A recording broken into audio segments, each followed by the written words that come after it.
Hi Booktube, Aaron here. Hope you're doing very well. Today I'm going to do a bit of a kind of hodgepodge of a Poetry Thursday, and recently Kevin Toll from the channel Kevin Toll Reads made a video asking whether classics still matter anymore, whether they're still relevant.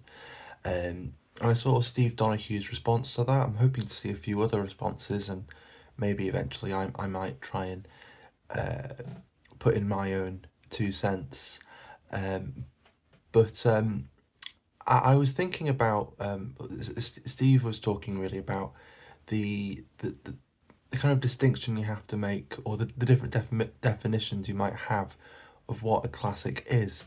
There's the more I suppose you might say old-fashioned definition of it being the works of Greece and Rome, and yet we've got this sort of more offhand definition of it being just an older book that's got staying power, or a book that's representative of its genre, or something like that. And I was thinking about that older definition, um, and of sort of the way that um, the way that it almost sort of interacts with the second definition, and thinking of the way in which the classics of Greece and Rome have staying power, the way that they still resonate, and the way that they still reverberate through other pieces of writing. And so, with that kind of in the back of my head, it's a bit of a random, long introduction. I've got three poets to read a poem each by, and these are all sort of reflections on classical antiquity, whether it's the history or the mythology that the people at that time had. So the first one is sort of more a moment of a kind of a historical moment, although it's sort of mythologized, and it's a poem by C.P. Cavafy. There's any number of poems by Cavafy that I could have used. This is called The God Abandoning Antony. So the moment where his fate kind of changes, and it's sort of a moment of epiphany, and a moment of saying farewell for him. So this is The God Abandoning Antony. Suddenly, around midnight, when you hear an invisible troop of players pass with exquisite music and solemn voices, do not lament in vain your waning look, the many deeds undone, all of your life plans gone astray. No, do not lament. Emboldened now, and as one long prepared, make your farewell to her, the Alexandria that is leaving. Above all, do not fool yourself. Do not say it was just a dream, or that your ears deceived you. Do not stoop to such empty hopes. Emboldened now, and as one long prepared, as is fitting for someone like you, worthy of such a city, approach the window steadily, and listen, stirred, but not to the point of whining or complaining as cowards do. Let that music be your final joy, the exquisite instrument of that mysterious troop, and make your farewell to her, the Alexandria you are losing. So, yeah, just I just think a lovely, poignant moment, and although it's about a very specific moment, a sort of an imagined moment, a sort of mythologized moment, in Mark Antony's life, it's it could be used for anyone in any other kind of context, I suppose, as is done by Lawrence Durrell in the Alexandria Quartet, which is just there behind me. Next, I think a really lovely, really subtle play on um, just sort of various figures and events in classical mythology. This is A. Stallings from her collection Like, which I've talked about a fair bit in the past. This is a poem called Denouncement. Denouncement. Wool gathering afternoon. All I've accomplished, all, is to untangle a wine dark skein and coil it into a ball. I did not knit a swatch for gorge or gauge, or cast a stitch, or pick a plausible pattern out. I just unworked one hitch after another and went brailing along the maze, over, under, twists and turns, to where the ending phrase. It's always best to leave no glitches in the plot. Sailors tell you that the yarn is weakest at the knot. Open, do not tug the little nooses closed. Tease the cat from her cradle, lead the minotaur by the nose, out of the labyrinth through which all heroes travel, and where the waiting wife will learn to ravels to unravel. Out of the complicated, roll the smooth round one, so when it drops out of your lap, it brightly comes undone, leaping over the floor like swift ships outward bound, unfurling the catastrophe that aches to be rewound. And there are so many little nods to certain elements. There's the winding and unwinding that's sort of all over the poem. Sort of makes you think of the Odyssey, and there's the labyrinth. We've got the Minotaur, but the one I love is at the very end with the actual ball of wool itself, all dropping from your lap, leaping to the floor, which I think is sort of evoking the idea of the apple that's thrown, and it's sort of the catalyst for the Trojan War, and then you've got the like swift ships outward bound, and so there's those sort of two things happening at once, and it's just sort of evoked very subtly, and you might not catch it. Maybe the initial thing that you'd probably notice would just be the Minotaur, and I do like the way in which the picking and unpicking, and the the knitting and the unpicking and the rows is likened to the labyrinth as well. So yeah, just lots of little tiny details in there that are just wonderful. And then I got one more. It's a bit of a longer poem by Rilke, and there are a number of poems by Rilke I could have chosen, but this is one I quite like. It's called Orpheus, Eurydice, Hermes, and it's sort of recounting the end of this famous story with Orpheus going down into the underworld to try and get Eurydice back. Orpheus, Eurydice, Hermes. This was the soul's strange mine. Like silent silver ore, they wandered through its dark like veins.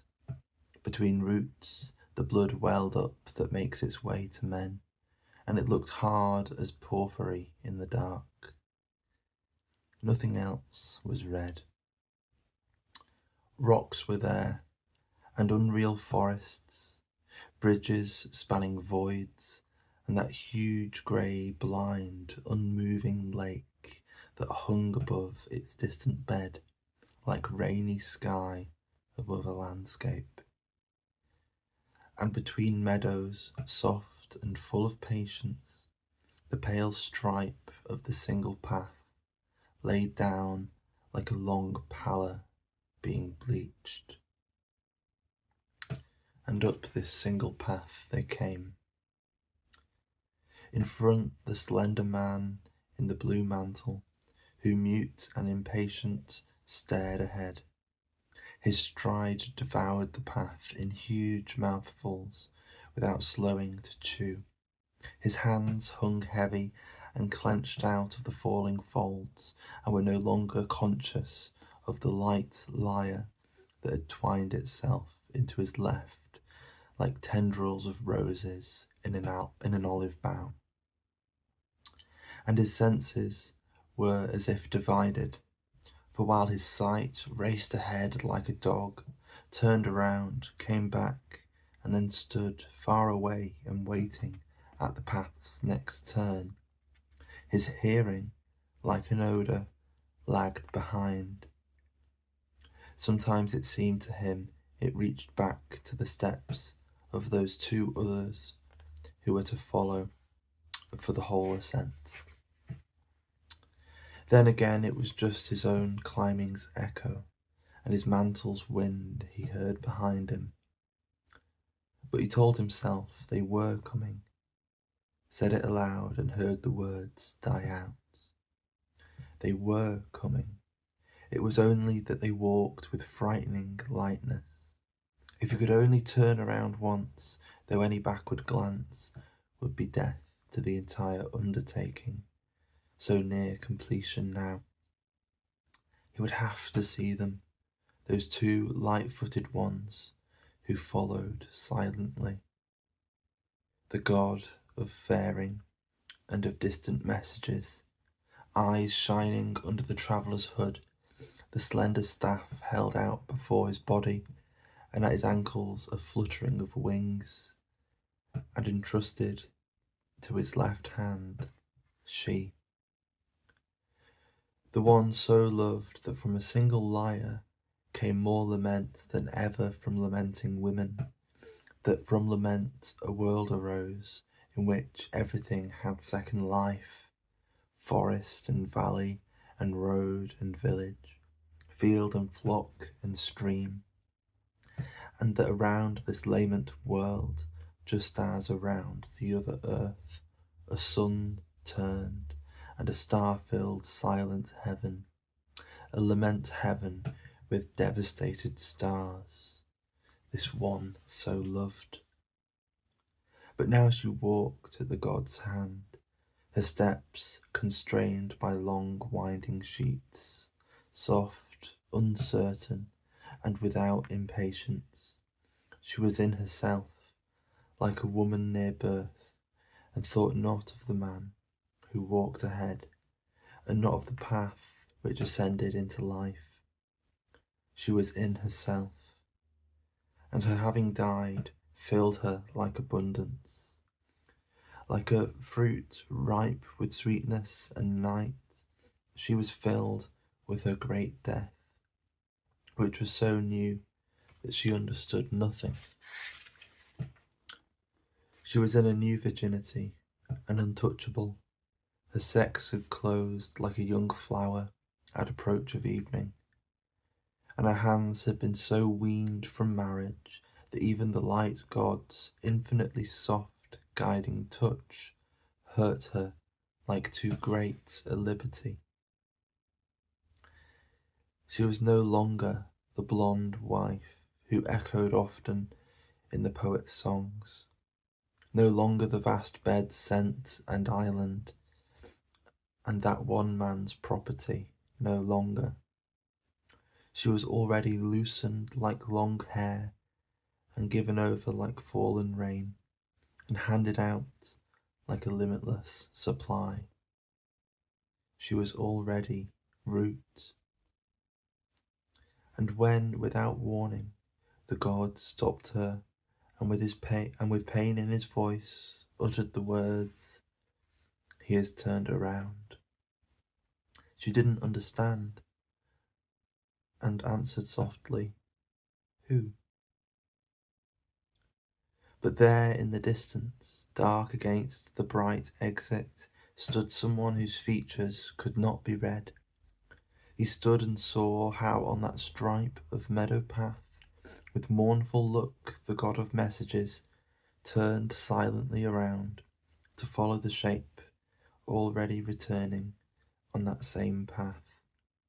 Her steps constrained by the long winding sheets, soft, uncertain, and without impatience. Um, I think the thing I love about that poem is I think just the way I'm trying to think of how to put it into words. The way that death is, it just sort of brought home how alien is the wrong word, but in a way she's already cut off from Odysseus, not Odysseus, from Orpheus, and I mean there's the bit about her being in a new virginity that I didn't particularly like, and yet she was already loosened like long hair, given over like fallen rain, and handed out like a limitless supply. She was already root, that the dead don't belong to us anymore. They have no recognition of us anymore in that way. Is I think what he's sort of going after, and that in a way the tragedy's already happened, that she doesn't recognise him, and that then him turning around and then her having to go back is just the underpinning of a tragedy that's already happened. And so yeah, that it's a poem I like. As I said, there's sort of one stanza in there I'm not a massive fan of, but otherwise just a poem I enjoy coming back to. And that's it. That's a random yeah, a random mix of things for Poetry Thursday. So with a bit of Rilke, a bit of A.E. Stallings, and a bit of C.P. Cavafy. So I hope that was at least interesting, and if there are any other poems about, about classical mythology or about the ancient world, then let me know your favourites. Obviously there are tons more from, certainly, well, from all three of those poets, from Cavafy and Rilke and from A.E. Stallings. It's a well that seems to be very plentiful, at least for them, and certainly a lot of other poets.